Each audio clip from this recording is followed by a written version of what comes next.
নমস্কার বন্ধুরা, আমি জয়ন্ত। আপনারা দেখছেন আমার ছোট্ট ছাদ বাগান। আমি একটা আম লাগিয়েছিলাম।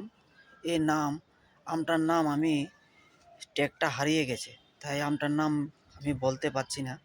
যদি আপনাদের কেউ এই আমটার নাম জানেন তাহলে কমেন্টসে অবশ্যই বলবেন। কিন্তু একসঙ্গে 3টা আম ধরেছে, তার কালারটাও খুব সুন্দর, খুব সুন্দর আম। দেখতে থাকুন আমার ছোট্ট ছাদ বাগান।